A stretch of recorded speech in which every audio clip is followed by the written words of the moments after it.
Hello my dear students, I welcome you to this class. This class is a continuation of total assets to debt ratio. You remember we are discussing solvency ratio, that is long term solvency ratio.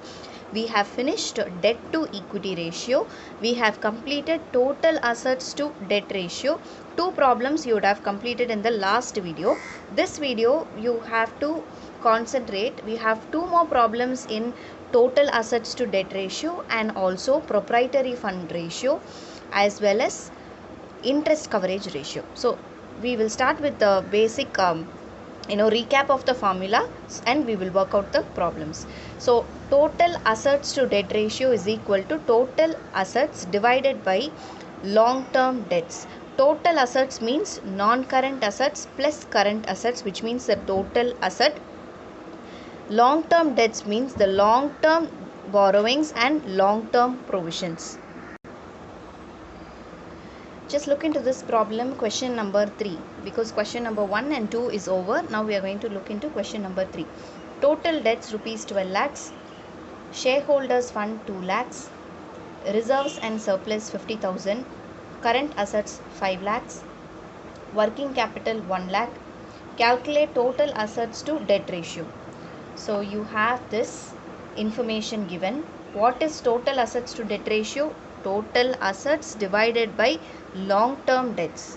Now what are the total assets? It is not given directly in the question. If you see, they have given only total debt, shareholders fund, reserves and surplus, current assets, working capital, etc. Okay, so total debts is 12 lakhs. Okay, now shareholders fund 2 lakhs. All these things will be in the liability side. So we have a hint here. So liability will be obviously equal to your assets. So our total liability will be equal to assets. That is the concept. Okay, so look into this formula. Total assets divided by long term debts. Now total assets, total debts. What are the liability item? Total debts. Total debts comprises of what? It comprises of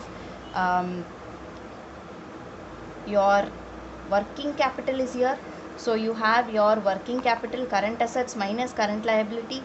5 lakhs minus 4 lakhs will be 1 lakh. So working capital 1 lakh will be, so we have calculated this part, current liability. So total debts is inclusive, including current liability, obviously. So current liability, please do not include it here, okay, because total debts and shareholders fund alone should be there, because shareholders fund, if you recall, shareholders fund is what? Share capital plus reserves and surplus plus accumulated profits. So share capital plus reserves and surplus plus accumulated profits. So all these things are called as shareholders fund. So what you're supposed to do is, total assets is just total debts plus shareholders fund. Shareholders fund consists of reserves and surplus. Total debt consists of current liability. So current liability will not come here. Okay, so 12 lakhs plus 2 lakhs divided by long term debts. Now what is long term debts? Total debts is given, total debts is given minus current liability. Total debts is 12 lakhs minus current liability is 4 lakhs. So 12 lakhs plus 4 lakhs, 14 lakhs minus 12 lakhs minus 4 lakhs, so 8 lakhs. So answer will be 1.75 is to 1. This is your total assets, total assets to debt ratio. Debt always long term debts. Question number 4. From the following information, calculate total assets to debt ratio. Now total assets to debt ratio is equal to total assets divided by long term debts. Okay, if you write debt also, but mention that it is long term debts. Okay, total assets. Now what are the total assets? You have fixed assets gross. What do you mean by gross? It is not, you have not deducted depreciation, so you have to deduct depreciation. Only net assets you should take under total assets. Okay, so non current investment, so this is also an asset. Then you have current asset, this is also an asset. Long term borrowings, this is not asset, this is a debt. Accumulated depreciation to be deducted from the fixed assets. Okay, then long term loans and advances, this is a liability, that is debt. Then current liability, it is only long term, so it is immaterial, we will not show this. Long term provision, yes, it is a debt. So we will start the workings now. So long term loans and advances, see the word advances is given, obviously it is asset. Okay, so you have fixed assets as asset, non current investment as an asset, current asset, long term borrowings is a debt, accumulated depreciation deducted from fixed assets, long term loans and advances is given, so it is an asset. Current liability will not come because only long term debt we are taking. Long term provision will come, so 1 lakh. So total assets is equal to fixed assets 6 lakhs minus 1 lakh plus 10,000 plus 2 lakh 50,000 plus 40,000 is your, so 5 750 and 50, so 8 lakhs is your total assets. What is long term debts? Long term debts is equal to, first long term borrowings 3 lakhs plus long term provision 1 lakh, so 4 lakhs. So what is your total assets to debt ratio? 8 lakhs.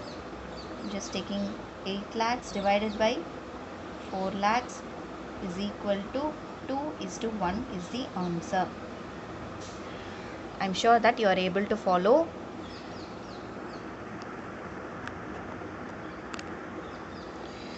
So long term loans and advances is a asset. Next ratio that we are going to look into is proprietary ratio. What is proprietary ratio? Proprietary funds divided by total assets. Proprietary funds means what? Owners funds. So how can you calculate owners funds? Is it equal to the shareholders fund? Yes, it is equal to the shareholders fund. So liability approach, share capital, that is equity and preference shares plus reserves and surplus. If you have accumulated profits, you add that also. Then assets approach is, that is the total assets minus outside liability. What are the outside liabilities? Non current liabilities, namely long term borrowings, debentures, all these things are non current liability. They are all outside liabilities, they are paid to be paid to the outsiders of the business. Current liability, creditors, trade payables, all these things are current liability to be paid to the outsiders of the business. So it is like total assets minus outside liability, that is your current liability plus non current liability. Okay, so you just remember this. By this method we will be able to calculate proprietary funds. Just taken some notes. When you are just looking into the video, just pause the video, take your accounts notebook. I am sure that you would have taking notes by now, so just write it as a note. What are the non current assets? What are the non current assets? Tangible fixed assets, intangible fixed assets, your goodwill, patent, copyright, all these things. Non current investment,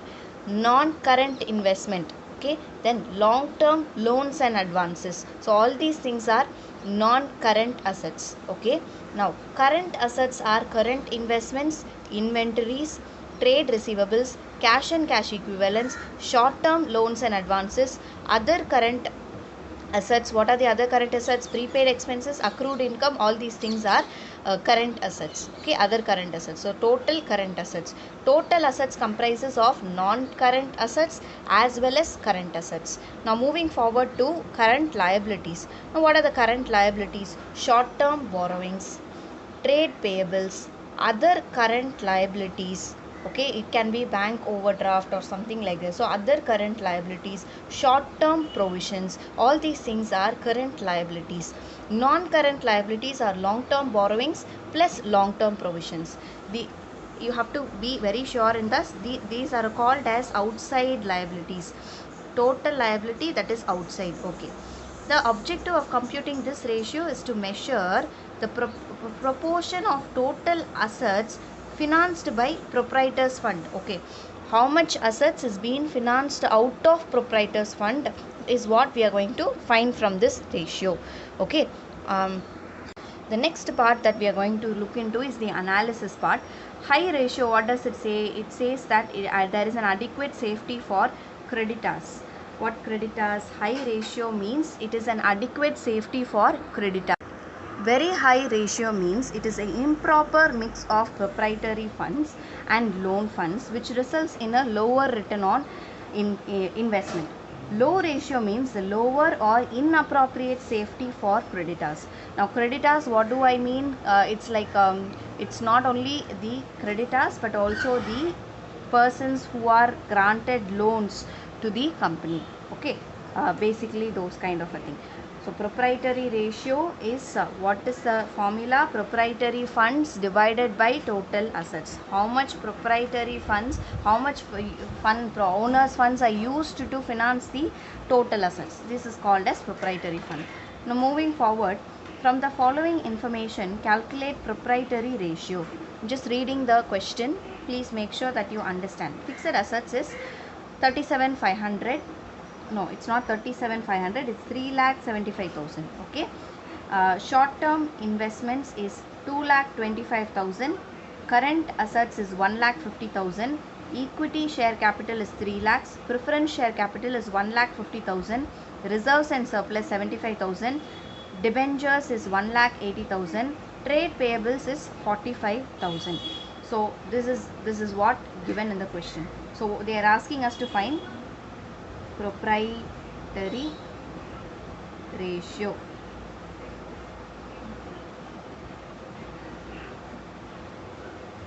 Proprietary funds divided by total assets. Okay, so proprietary funds, what do you mean by proprietary funds? Share capital, it will come. So basically share capital plus reserves and surplus. So preference share capital is also a part of share capital. Reserves and surplus, yes, it will come. Debentures, will it come? No. Trade payables, no.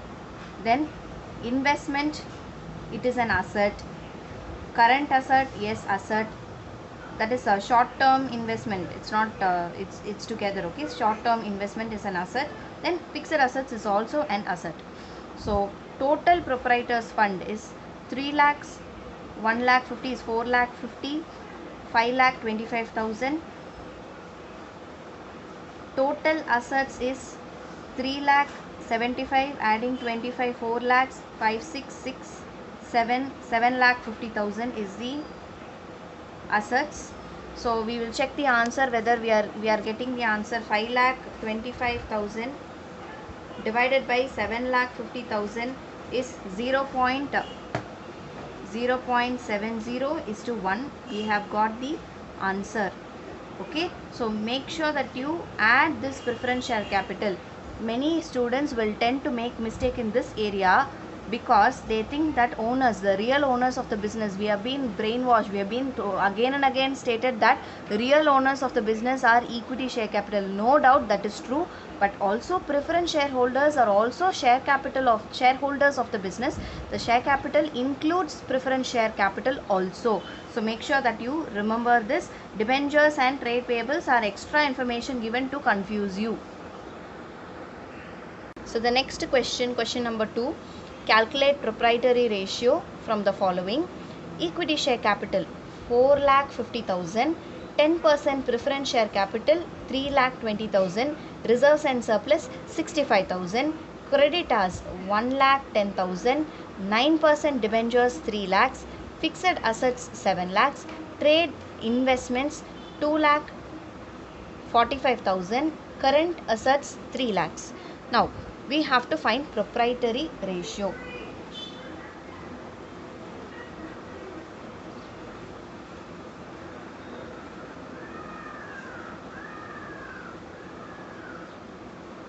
Proprietary funds divided by total assets. This is the formula. Now what are the proprietary funds? What are the proprietary funds? Equity share capital plus preference share capital plus reserves and surplus will comprise to proprietary funds. Now what are they? 4,50,000 plus 3,20,000 plus 65,000. So 4,50,000, 3,20,000, 65,000 is total 8,35,000. Okay. Now total assets, meaning the total long term, the fixed as well as the current assets. So fixed assets plus trade investments. Please don't take this as a liability. We are talking about investments. Okay, this trade investments means marketable investments. Okay, so current assets. Okay, so all the three. So 7 lakhs plus 2,45,000 plus 3 lakhs. So 7 plus 3 is 10, 12,45,000. Now 12,45,000. If I am applying the formula here due to lack of space. Okay, so total proprietary funds is 8,35,000 divided by 12,45,000. So how much are you getting?